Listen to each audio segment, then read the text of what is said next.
It became the basis for all the computerized econometric models of the economy that consistently failed to make accurate predictions. It is mainly an initiation ritual, right? It's in Romer's advanced macro. But it doesn't tell you anything you cannot figure out more directly and in more intuitively satisfying fashion than in the aggregate demand, aggregate supply model. So I would like to see it purged from all courses and texts. I'm in a personal jihad against... Most graduate programs don't do ISLM anymore. Well, the advanced macro textbooks do. I just got a new one, and it had ISLM in there. Really? Yeah. Okay. People who are brilliant can sometimes use it to derive sensible results, but it can also lead to gross fallacy. I'm not the only one who believes this. All right, so here are a couple of quotations about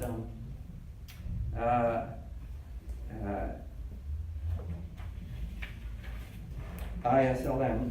This is from Tyler Cowen in a blog post. Let me go out on a limb and say that most open economy macroeconomics doesn't make any sense. It is built on what is called the ISLM model, supposedly derived from Keynes. This model represents the economy in terms of two aggregate curves, the money market and the goods market. With some work, you can translate these into aggregate supply and aggregate demand. The model assumes that you can shift one of these curves without necessarily moving the other, a dubious assumption, and it also conveniently ignores that one curve uses the nominal interest rate for its vertical axis, the other curve uses the real interest rate. Then we jam the two curves together on the same graph. Much of the open economy macro takes the ISLM model or some variant and adds on some other curves. Try shifting around three curves on a graph and see how many results you can get. Almost all possible results. I am reminded of Jeremy Bentham's phrase, nonsense on stilts. If these models ever give sensible results, it's because we backwards calibrate them with our intuition. Another macroeconomist, Robert King, the ISLM model has no greater prospect of being a viable analytical vehicle for macroeconomics in the 1990s than the Ford Pinto has of being a sporty, reliable car for the 1990s. And here's Leyenhofen, who came up with this dynamic disequilibrium interpretation. After going through the basic features of ISLM, he says, it is, after all, not just that the interpretation I have sketched makes Keynes' theory trivial, although those who hold to it have been much too polite to say so. This interpretation, if we do indeed take it quite seriously, makes of Keynes himself a charlatan who hid his trivial manipulations in a fog of words on irrelevant topics. This is a guy who thinks Keynes was brilliant. So, the good news is that I write up the question on the comp exam for macro, and there will never be a comp question on ISLM. The bad news is that it's not entirely true for this course. I don't want you to be, I'm not interested in you understanding the intricacies of ISLM, but I do want you to have a rough outline of its contours, particularly its place in the history of macroeconomic thought, its simplifying assumptions, how it relates to aggregate demand, aggregate supply, and that sort of thing. So, what do I have time for?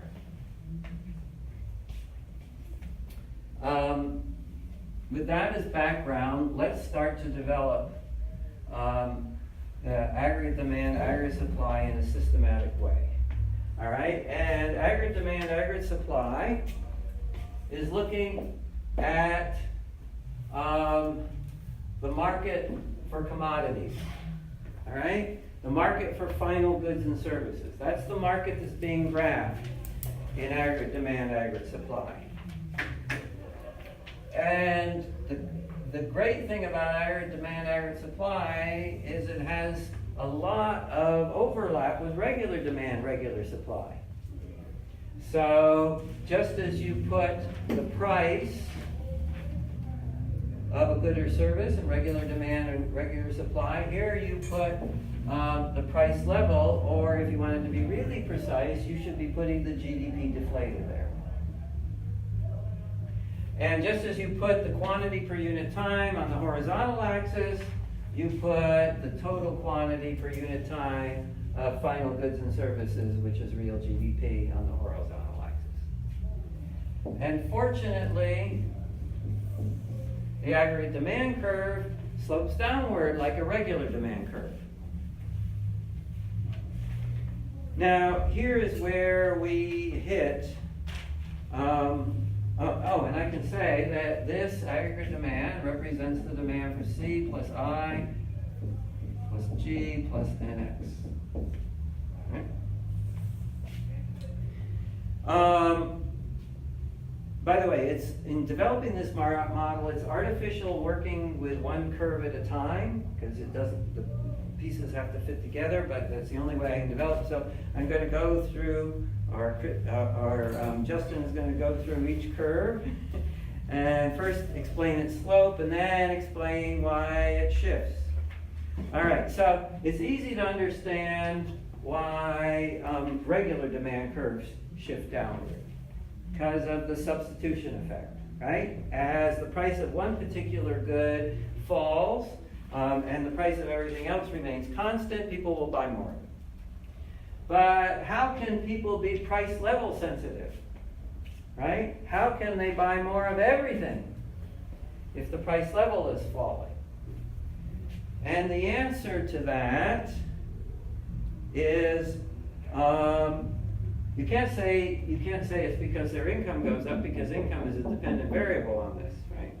So the answer is what's known as the real balance effect. Now this word has this term, this real balance effect, can be used in a narrow sense or a broad sense, and I'm using it in the broad sense, all right? Just as people are interested in their real wages and their real income, people are interested in their real cash balances. And of course, in the aggregate, right, every dollar is in somebody's cash balances at any particular moment. And if the money stock is fixed, right, and the price level falls, what happens to people's real cash balances? Goes up. In other words, people have more money in real terms, even though in nominal terms they have the same amount of money. And that means they can buy more of anything. Now, many texts, most texts mention three, or if it's a closed economy, two reasons that the aggregate demand curve slopes downward. But these are just different manifestations of the real balance effect in different markets. So if it's an open economy, you will hear about the international substitution effect or the Mundell-Fleming effect. If it is in a closed economy, you will hear about the Keynes and the Pigou effect. The Keynes effect is also referred to as the intertemporal substitution effect.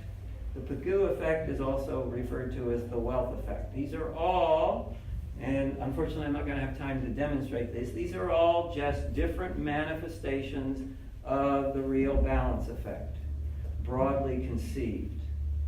And I could show this by going to ISLM, but what I want to do in the last few minutes is talk about what shifts the curve, the aggregate demand curve.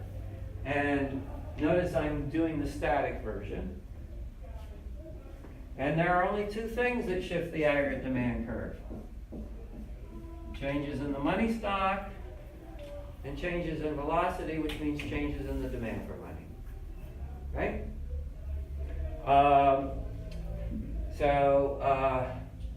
Obviously, right, an increase in the money stock at a constant price level causes real cash balances to go up, so this curve shifts outward. Right? An increase in velocity is a decrease in the demand for money, and that causes the curve to shift outward. So these three relationships hold for aggregate demand. What is the basic difference between monetarists and Keynesians? Which they put the heaviest emphasis on. For monetarists, the most important factor affecting causing shifts in aggregate demand was the money stock. They didn't claim that velocity was perfectly stable. What they claimed was velocity had a predictable relationship with a small number of variables. All right? The traditional Keynesians, when ISLM was first introduced, argued that the money stock didn't matter much, in part because they believed the money stock is endogenous, and therefore they emphasized what they called autonomous expenditures, right? In other words, increases in people's spending not driven by increases in the money stock or increases in wealth. Well, how can people spend more on everything if they don't have more money? Only by holding less money.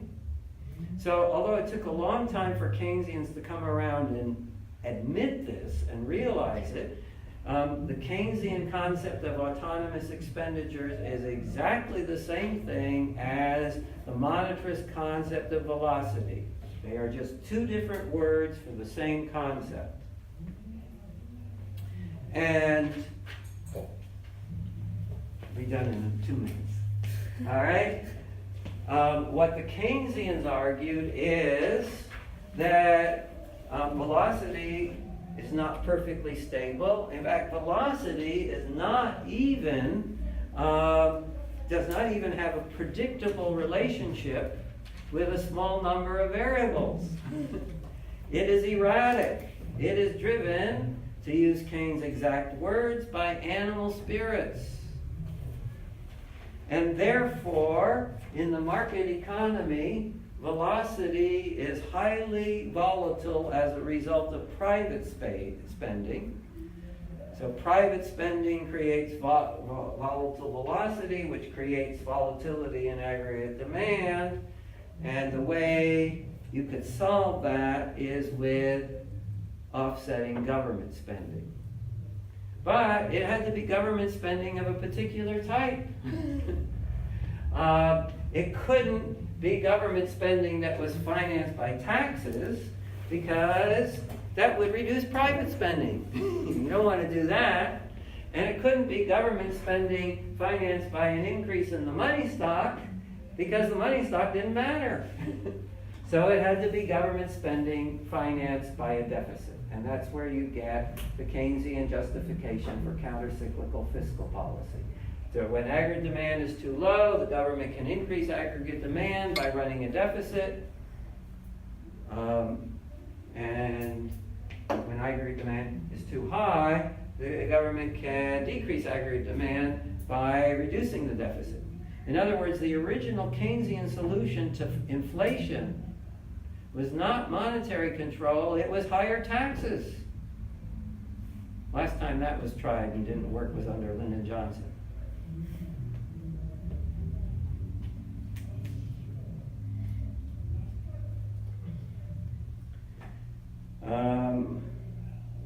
Okay, I think I've kept you a bit too long, so.